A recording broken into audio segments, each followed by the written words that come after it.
Bapak Ibu, di sini saya melampirkan contoh modul ajar dari Ibu Siti Fatimah di partitur 3, SD Negeri 3 di partitur, tentang pecahan senilai dalam minimarket D. Nah, ada identifikasi terdiri dari dimensi profil lulusan. Jadi dalam modul ajar itu tidak semua dimensi profil lulusan itu dicantumkan 8-8-nya sesuai dengan tujuan pembelajarannya saja dan mata pelajarannya. Desainnya ada tujuan pembelajaran dan kerangka pembelajaran. Ada praktek pedagogi, lingkungan belajarnya seperti lingkungan fisik di dalam kelas, di halaman sekolah, dan untuk budaya belajarnya, pembelajaran ini mengajak siswa untuk berkolaborasi dengan berdiskusi dan bermain peran. Kemitraannya dengan guru kelas, guru PJOK, kolaborasi guru dengan siswa, serta kolaborasi siswa dengan siswa. Pemanfaatan digitalnya ada media sosial YouTube, terus Blackboard untuk evaluasi formatif pecahan senilai, perangkat gawai, barcode, soal evaluasi formatif, metode dan pendekatan pembelajaran. Nah, di sini untuk pengalaman belajarnya sudah mulai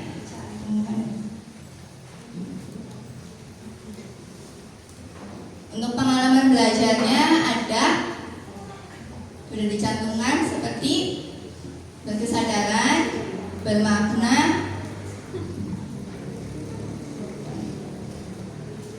nah untuk bermaknanya seperti menonton video pembelajaran, menempelkan alat peraga, dan untuk yang bermakna itu yang mengena pada siswa. Contoh, guru memberikan penjelasan bagaimana siswa akan bermain peran dalam jual beli dengan pesan Mami Lida.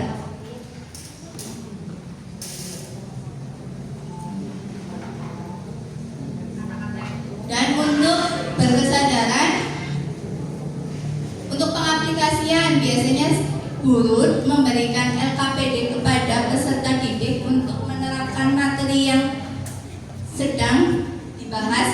pembelajaran tersebut. Dan pada bagian refleksi, biasanya peserta didik diberikan soal untuk mengetahui seberapa berhasilnya pembelajaran tersebut yang sudah berlangsung.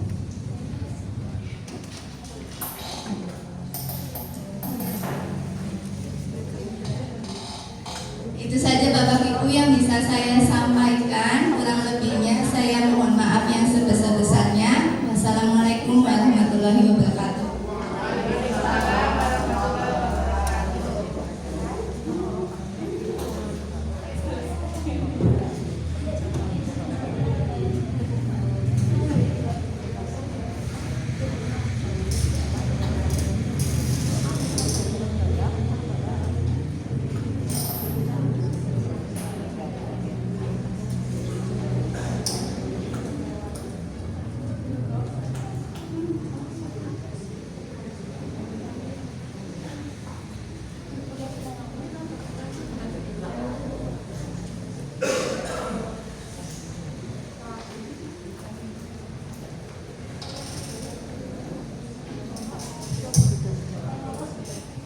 Assalamualaikum warahmatullahi wabarakatuh. Mohon maaf ini berbicara lagi Bapak Ibu. Ini untuk yang terakhir yaitu materi tentang inquiry kolaboratif. Sebelumnya untuk perkenalan saya kira sudah kenal semua gitu. Saya Herwisa dari SD Negeri 1 Ciberung. Kebetulan SD kami mengikuti kegiatan PM ini jadi mendapat tugas untuk melakukan pengimbasan. Nah, untuk bagian yang terakhir yaitu tentang inquiry kolaboratif. Saya yakin Bapak Ibu lebih sudah sering, mungkin sudah mendengar, tidak asing di telinga tentang inquiry kolaboratif. Kira-kira sudah pada sering dengar nih Bapak Ibu?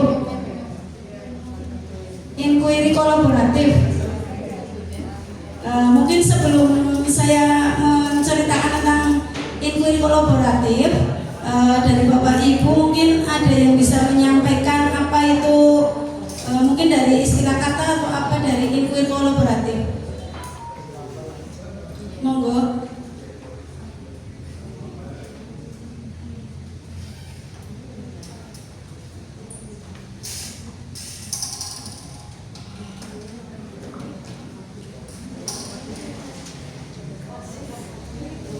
Inquiry kolaboratif dalam pembelajaran mendalam itu harus ada. Ketika tadi sudah belajar tentang RPP, di RPP itu kemudian setelah melakukan pembelajaran diharapkan guru itu melakukan inquiry kolaboratif, berkolaborasi dengan guru, antar guru boleh, nanti guru dengan siswa, atau guru dengan sekolah, atau guru dengan orang tua dari siswa.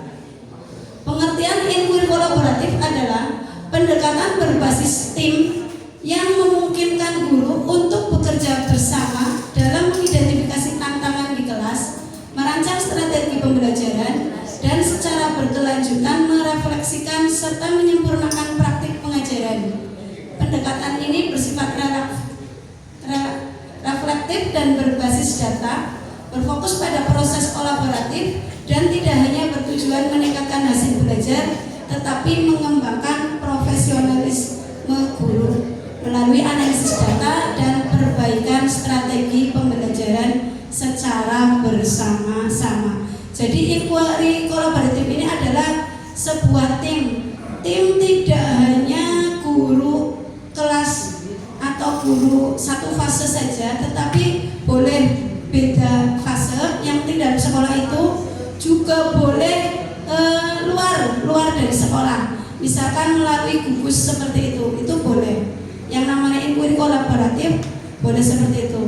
Ketika kami sekarang melakukan PM, ini kami melakukan inquiry kolaboratif itu dengan adanya OJT. Nah, itu dari beberapa SD itu boleh Bapak Ibu. Tidak harus satu sekolah atau hanya satu fase, tidak harus seperti itu. yang namanya inquiry kolaboratif. Kemudian pengertian inquiry kolaboratif menurut Quinn dan kawan-kawan yaitu bahwa inquiry kolaboratif itu adalah proses terstruktur yang memungkinkan guru untuk bekerja bersama dalam rangka mengidentifikasi tantangan nyata di kelas, baik yang bersifat akademis maupun non-akademis, mendesain strategi pembelajaran yang tepat dan sesuai dengan kebutuhan murid, kemudian menerapkan strategi tersebut sambil melakukan refleksi terhadap penerapannya untuk kemudian menyempurnakan praktik pengajaran yang ada. Jadi inquiry kolaboratif ini dilakukan oleh guru tidak dari menunggu adanya masalah, tetapi bisa dari pertama data dulu, data dari keadaan siswa. Tadi seperti yang disampaikan oleh Bu Dwi, kita harus mengetahui tentang karakteristik siswa. Nah dari situ seorang guru sudah mengetahui karakteristik siswa, kemudian gaya belajar siswa. Dari situ bisa seorang guru untuk melakukan inquiry kolaboratif dengan guru yang lain.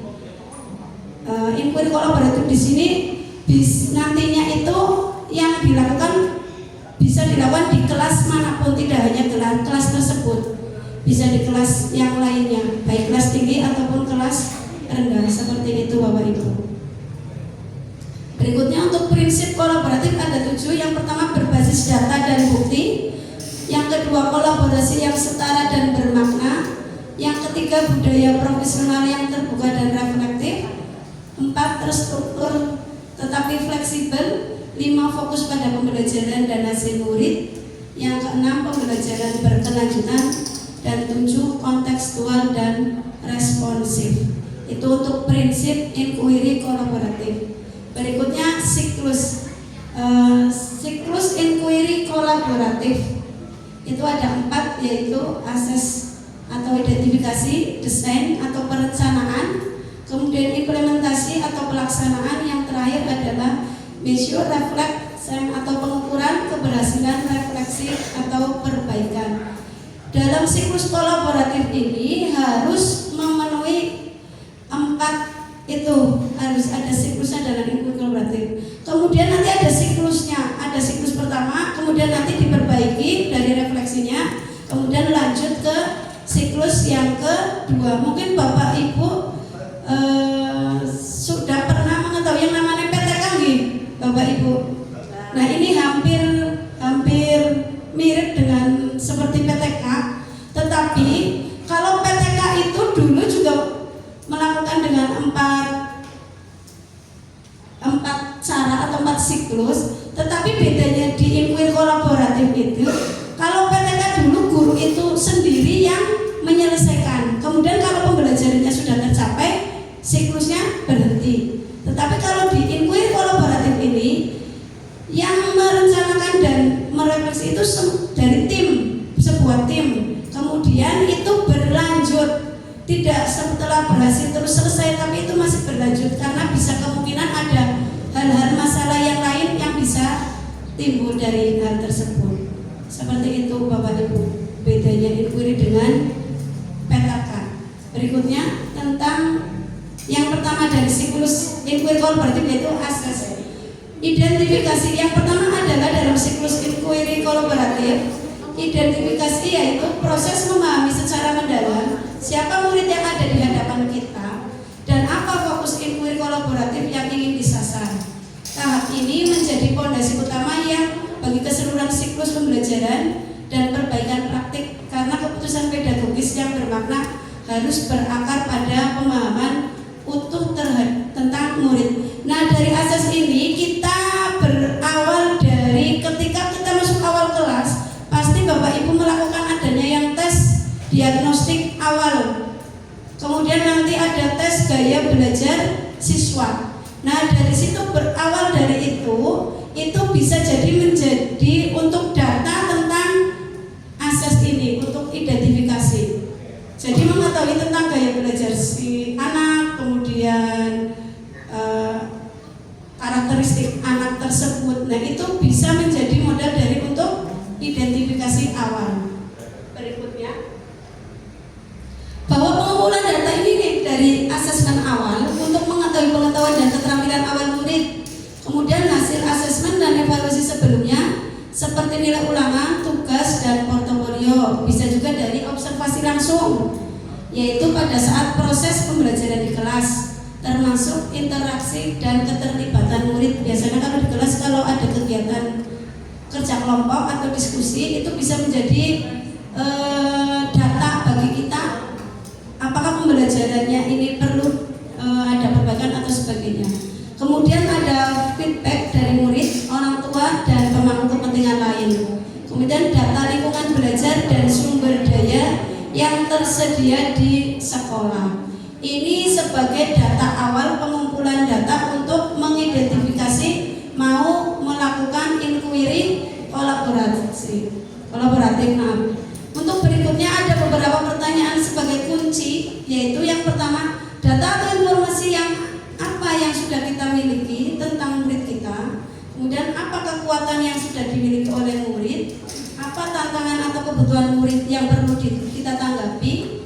Kemudian apakah pembelajaran yang dilakukan di kelas sudah menggambarkan pengalaman belajar dan prinsip pembelajaran, atau apakah pembelajaran yang dilakukan di kelas sudah membangun murid agar memiliki dimensi profil lulusan. Ini sebagai asas atau dari aksi mengidentifikasi sebelum melakukan inquiry kolaboratif.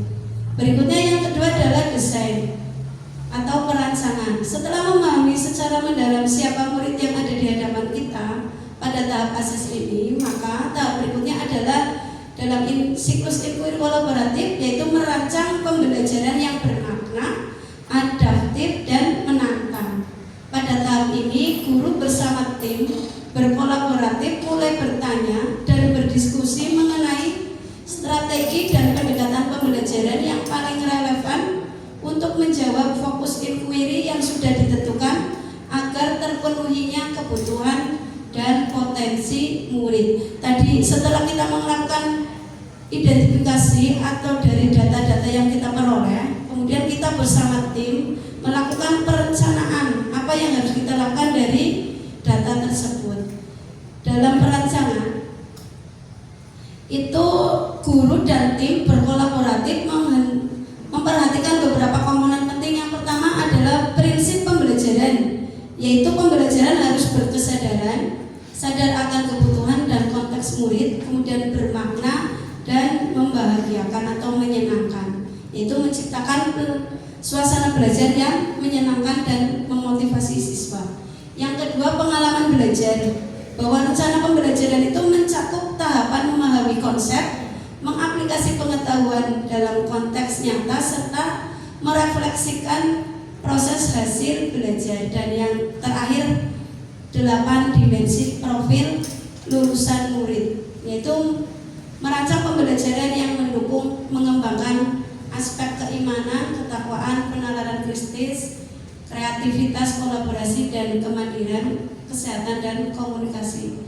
Jadi Bapak Ibu, nanti setelah kita mengetahui, mengidentifikasi kebutuhan siswa, kemudian merencanakan apa tindakan yang harus kita lakukan.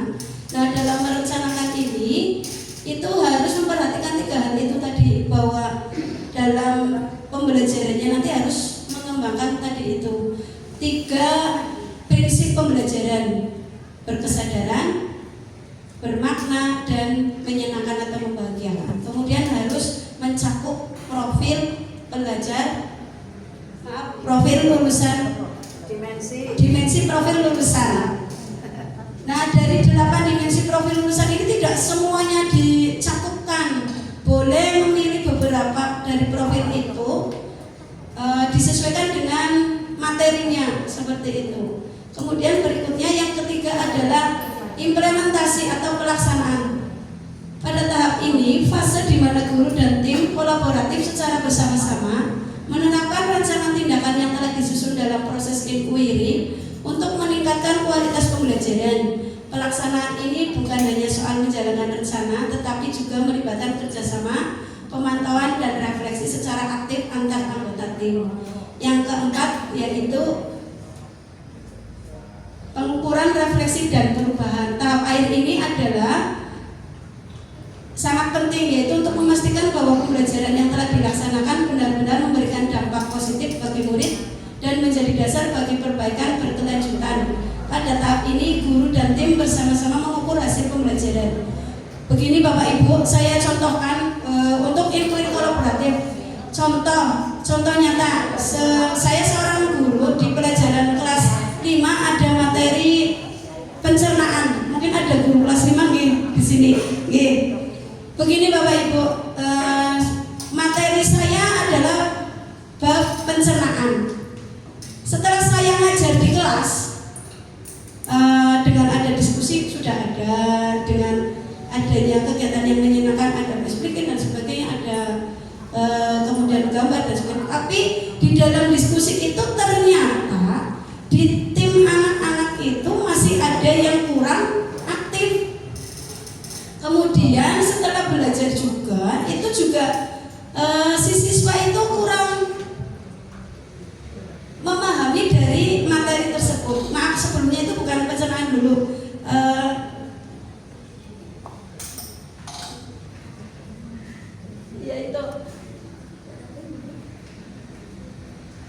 Ya kemudian saya bercerita dengan teman-teman di kantor. Bapak Ibu, saya mau bercerita tentang pengalaman saya di kelas. Ketika saya mengajar tentang pencernaan, tetapi banyak siswa saya yang masih kurang aktif, kemudian pembelajaran juga masih kurang hasil maksimal dari apa yang diharapkan, masih kurang untuk mencapai hasil belajar. Kemudian dari tim ini, dari Bapak Ibu guru, kita kemudian saling mendengarkan, saling menghargai, berkomunikasi. Dari guru tersebut, salah satu guru ada yang mengusulkan, ini loh Bu, bagaimana kalau melakukan pembelajarannya dengan PPL, kemudian melakukan dengan diskusi kelompok. Nanti setiap kelompok diberi tugas, ada yang bermain peran dan seterusnya. Kemudian ketika di bagian yang ketiga, ketika pelaksanaan, nanti saya sendiri melakukan perencanaan yang tadi sudah dibuat dengan tim. Nah, tim guru yang lainnya nanti ikut melihat saya melaksanakan dari rencana tersebut, Bapak Ibu. Saya merencanakan pembelajaran tersebut, kemudian guru tim yang lain itu melihat dari belakang, melihat saya mengajarkan, mempraktekkan perencanaan tersebut. Kemudian nanti setelah selesai belajar, melakukan refleksi. Nanti dicari ketika pembelajaran itu apa-apa yang kurang dari pembelajaran tersebut. Kemudian nanti direncanakan lagi untuk lanjut ke siklus yang kedua. Seperti itu Bu, untuk siklus pada inquiry kolaboratif.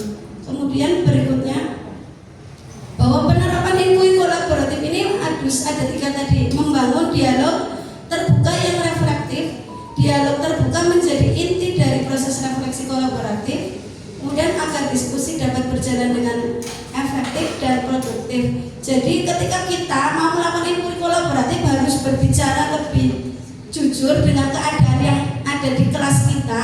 Kira-kira apa sih yang jadi tadi untuk sebagai data, sebagai akses atau identifikasi supaya melakukan perencanaan dan melaksanakan perencanaan tersebut. Jadi adanya keterbukaan, dialog yang terbuka. Jadi tidak saling, nanti teman kita kalau misalkan ada yang tahu ini loh Bu kayak gini, bisa disampaikan seperti itu. Barangkali itu menjadi masukan. Nah, yang nantinya mungkin itu dari metode, media atau cara pembelajaran nanti bisa dilakukan di kelas yang lain. Seperti itu, kalau dilihat itu sudah berhasil. Oh ternyata pakai PBL dan seterusnya itu berhasil loh Bu. Yang nanti diskusi kelompok harus membagi siswa, di tiap kelompoknya harus ada siswa yang menonjolnya. Siswa-siswa menonjolnya disebar, jangan dikelompokkan jadi satu. Nanti kelompok satu yang siswanya masih lambat, bukan kurang masih lambat, nanti malah tidak berjalan untuk diskusi tersebut. Seperti itu. Jadi nanti bisa dicontohkan dipraktekkan di kelas yang lain. Seperti itu Bapak Ibu. Kemudian yang kedua adalah mengintegrasikan dialog terbuka. Nah, inquiry kolaboratif ini adalah membangun dialog terbuka yang sehat, jujur, dan konstruktif dapat terjalin antara guru, kepala sekolah, orang tua, dan murid. Yang ketiga, melakukan refleksi refleksi berbasis data untuk perbaikan yang terukur. Selain dialog terbuka, refleksi dalam inquiry kolaboratif harus didasarkan pada data pembelajaran yang konkret itu tadi. Panduan diskusinya yaitu yang pertama adalah membuka diskusi dengan ruang yang nyaman. Mungkin ngobrol di tempat-tempat yang nyaman, tetapi itu bisa biasanya sambil ngobrol, sambil minum-minum atau apa, tetapi bercerita tentang keadaan sekolah atau kelas. Kemudian yang kedua menggunakan bahasa yang membangun dan menghargai. Kemudian yang ketiga mengajukan pertanyaan terbuka untuk menggali ide dan refleksi. Yang keempat mendengarkan aktif dan memberikan umpan balik. Dan yang kelima positif mendengarkan aktif dan memberikan umpan balik juga yang positif. Kolaborasi bisa terjadi antar guru, kemudian antara guru dan murid, antara guru dengan sekolah, maupun guru dengan orang tua atau mitra pendidikan lainnya. Kemudian proses inquiry kolaboratif yaitu membutuhkan ruang diskusi yang terbuka, saling menghormati dan saling menghargai demi menciptanya kolaborasi yang memuliakan setiap anggota. Yang terakhir adalah siklus inquiry kolaboratif itu mencakup proses mengidentifikasi dan merumuskan fokus inquiry beserta indikator keberhasilannya serta merancang solusi untuk meningkatkan pembelajaran yang lebih mendalam, melaksanakan rencana, mengukur keberhasilan serta melakukan refleksi dan menyesuaikan strategi sesuai kebutuhan. Begini Bapak Ibu, kemarin yang kami lakukan dalam OJT dalam kelompok kami dari SD Kecamatan Aji Barang dengan SD yang ada di Pekunjan, kami bersama yang pertama untuk data dari tiap-tiap kami itu menyampilkan hasil belajar kami. Kami mengajar itu di video, kemudian nanti ditampilkan, kemudian didiskusikan, akhirnya menemukan data-data hal-hal yang untuk perlu dilakukan inquiry kolaboratif. Kami berarti inquiry kolaboratifnya adalah antar guru. Nah, kemudian yang menjadi fokus adalah SD 3 Tipar Kidul, yaitu gurunya adalah Bu Fatimah. Nah, Bu Fatimah pada hari pertama itu mengajar tentang fotosintesis. Nah, setelah beliau menampilkan fotosintesis, pengajaran fotosintesis, di situ mengetahui titik kelemahannya adalah di bagian diskusi. Kemudian siswa masih ada yang kurang aktif dan masih kurangnya terjalin antara pembelajaran dengan kemitraan, karena di dalam pembelajaran mendalam itu empat kerangka pembelajaran itu harus ada, yaitu pedagogi, terus lingkungan belajar, kemitraan, kemudian yang terakhir penggunaan digital. Nah, di kemitraannya ini di Bu Fatimah yang pertama itu kurang, kemudian kami merencanakan bagaimana ketika pembelajaran berikutnya kemitraannya ditampilkan. Akhirnya itu sebagai perencanaan, kemudian akhirnya dilaksanakan. Perencanaannya yaitu di pelajaran berikutnya, yaitu pelajaran pecahan. Nah, Bu Fat dengan kami semua tim melakukan kemitraan dengan guru olahraga. Jadi pada saat pembelajaran tentang pecahan nanti bermitra dengan guru PJOK, anak-anak diajak keluar, kemudian melakukan kegiatan estafet, tetapi di situ nanti estafet dengan menyusun pecahan seperti itu Bapak Ibu. Kemudian setelah itu merefleksikan lagi bahwa pembelajaran tercapai. Selain itu saya sendiri melakukan kegiatan kemitraan di sekolah, yaitu tentang pelajaran saya tentang nilai-nilai Pancasila, pelajaran PPKN. Saya bermitra dengan guru agama. Pas di kelas 5 itu guru agama di bab Aku Anak Soleh.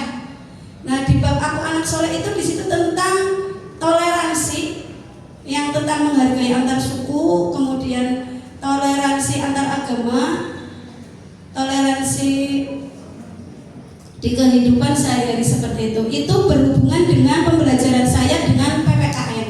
Maka saya berkemitraannya dengan guru agama. Nah, dari kemitraan itu kami kemudian melakukan proyek. Nah, proyeknya nanti sebuah boleh poster,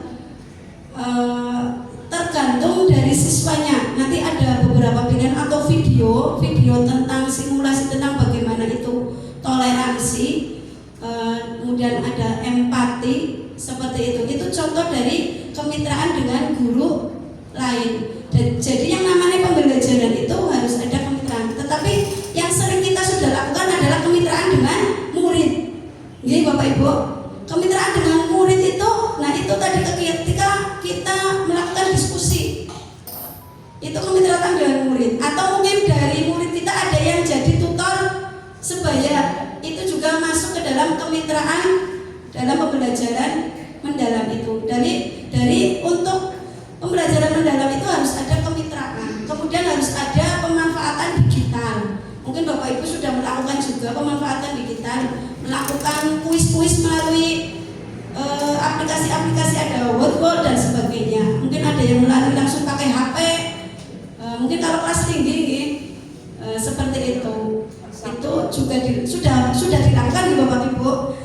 Belum, Yang sudah betul sekali. Saya sendiri juga belum terlalu maksimal karena terkendala ke HP-nya. Karena semua siswa tidak memiliki HP sendiri, kadang masih berbarengan dengan orang tua. Itu yang menjadi, tetapi itu jangan menjadi alasan yang mendasar. Karena untuk pemanfaatan digital bisa melakukan siswa yang menggunakan itu loh Bu, apa yang namanya? Yang kertas nanti untuk jawaban A, jawaban B itu kan bisa, tidak harus menggunakan ya seperti untuk kuisis. Nah, karena di dalam pembelajaran mendalam ini harus ada pemanfaatan digital. Bisa itu, kemudian bisa guru menampilkan video dan sebagainya. Begitu Bapak Ibu.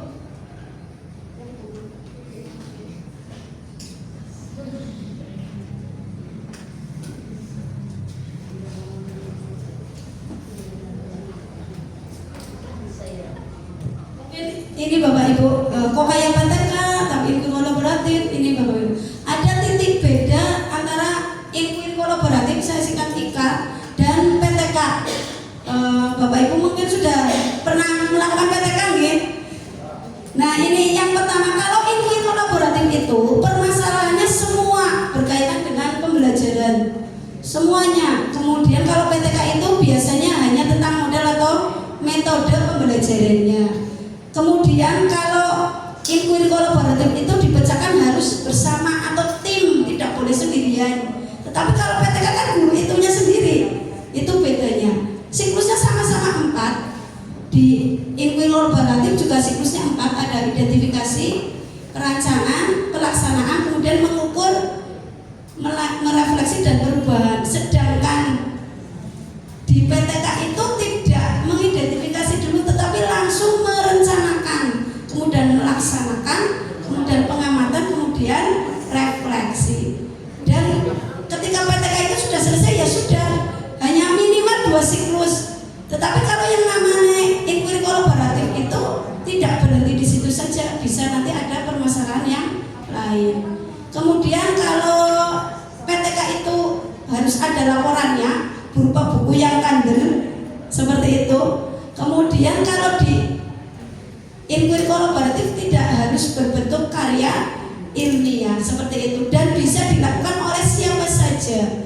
Misalkan diterapkan di kelas 5, oh ternyata berhasil, bisa dilakukan di kelas 2, di kelas 3 dan kelas yang lainnya. Bahkan bisa di pelajaran agama atau pelajaran PJOK seperti itu, disesuaikan dengan materinya. Contoh, nah ini yang namanya inkuin kolaboratif itu bisa murid dengan murid. Contohnya muridnya pengen menghendaki pembelajaran yang interaktif, maka yang dilibatkan adalah murid. Misalkan muridnya bosan pelajarannya seperti itu saja, Bu Guru pengen pelajaran yang seperti ini misalkan. Nah itu tadi ada gamenya Bu Guru seru, kemudian ada pembelajaran melalui video Bu Guru atau apa, atau mungkin langsung ke tempat, misalkan mau tentang kegiatan organisasi, bisa kita ajak jalan ke kantor desa kalau kantor desanya dekat seperti itu. Atau mungkin tentang di budaya Banyumas pembuatan mendoan, mungkin di desa ada yang jual mendoan atau apa biar lebih mendalam tadi ya, kita ajak murid untuk pergi ke warung mendoan tersebut. Itu bisa langsung kemitraan sekaligus untuk inquiry kolaboratif. Begitu Bapak Ibu.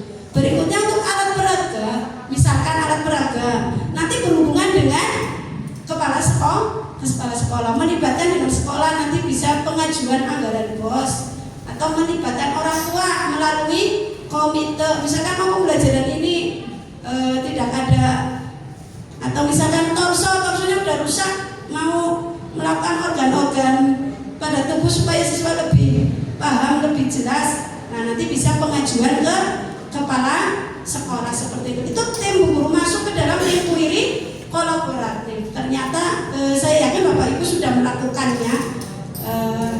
Kemudian berikutnya ada permasalahan mengenai materi, model dan sebagainya. Tadi melibatkan guru lain.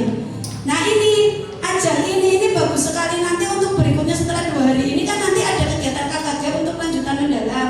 Nah, ini bisa dilakukan untuk kegiatan inquiry kolaboratif. Nanti bisa per fase atau per kelas tinggi, kelas rendah, itu bisa sekali seperti itu. Karena di kurikulumnya juga untuk materi sudah berjenjang kan. Untuk fase B contoh di matematika kan hanya bilangan saja sampai 100. Nah, di fase C kan sampai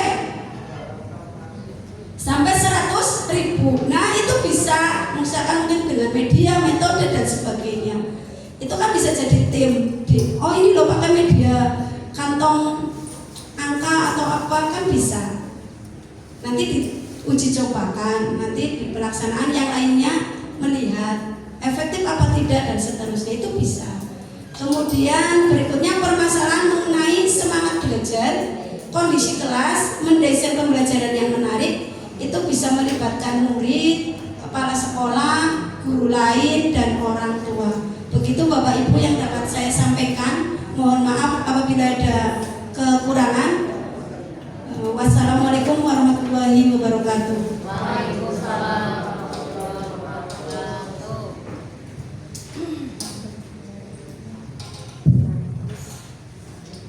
Baik, terima kasih untuk narasumber telah menyampaikan materinya dengan baik.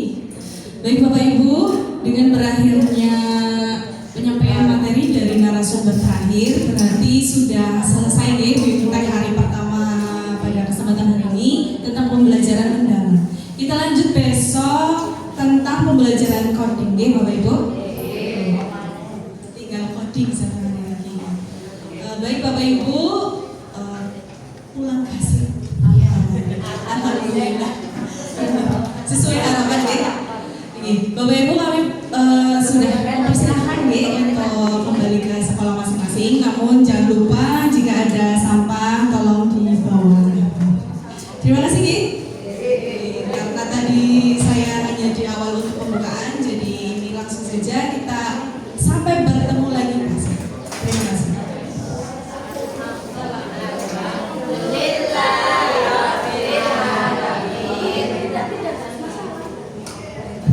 Ya, terima kasih sudah mengingatkan. Kita akhiri dengan bacaan hamdalah bersama-sama.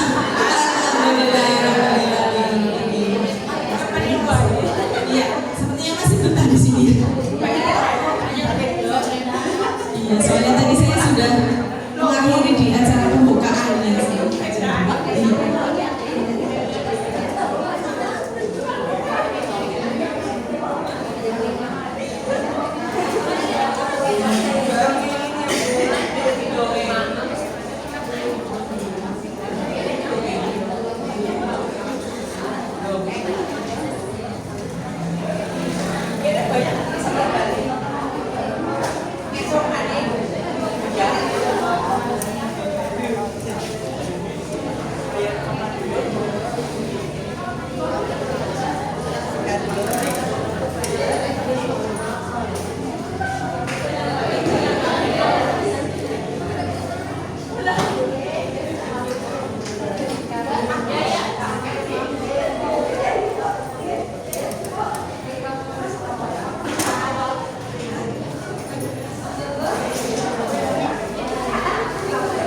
kan nggak